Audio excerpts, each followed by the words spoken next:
નમસ્કાર, આપ જોઈ રહ્યા છો સ્પાર્ક ટુડે ન્યૂઝ. છોટાઉદેપુર નગરપાલિકા દ્વારા રસ્તા પર બેસી અડચણરૂપ દબાણો દૂર કરાયા. ઝંડા ચોકથી માણેક ચોક સુધીનો ગૌરવ પંથ રોડ બંને સાઈડનો રસ્તો ખુલ્લો કરવામાં આવ્યો. લારી ગલ્લા, શાકભાજીના વેપારી તેમજ મરી મસાલા વેચતા વેપારીઓને વૈકલ્પિક જગ્યાએ બેસાડવામાં આવ્યા. નગરપાલિકા દ્વારા જીબી કમ્પાઉન્ડમાં રસ્તા વચ્ચે નડતરરૂપ પથારાવાળાઓને વૈકલ્પિક વ્યવસ્થા કરી આપવામાં આવી. છોટાઉદેપુર નગરપાલિકાના કર્મચારીઓ અને પોલીસ દ્વારા અડચણરૂપ થતા દબાણો દૂર કરાયા છે.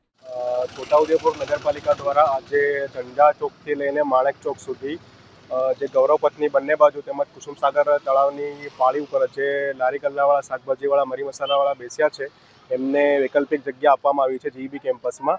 અને છેલ્લા ઘણા સમયથી આ રસ્તા ઉપર ટ્રાફિકની સમસ્યા હતી, તો નગરપાલિકા દ્વારા આજે રોજ અહીંયાથી ખસેડવામાં આવ્યા છે.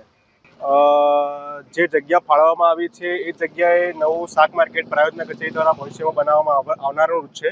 એ ટેકનિકલ કારણોસર સરકારશ્રીમાં પેન્ડિંગ છે હાલ, પણ એ ટૂંક સમયમાં એ નવું શાક માર્કેટ બની જશે. ત્યાં સુધી અમે અમને ખુલ્લી જગ્યા આપી છે. પ્રાથમિક સુવિધાની જ્યાં સુધી વાત છે ત્યાં સુધી નગરપાલિકા દ્વારા આવનારા દિવસોમાં એમના માટે સેનિટેશન અને સફાઈની બાબતોનું ધ્યાન રાખવામાં આવશે.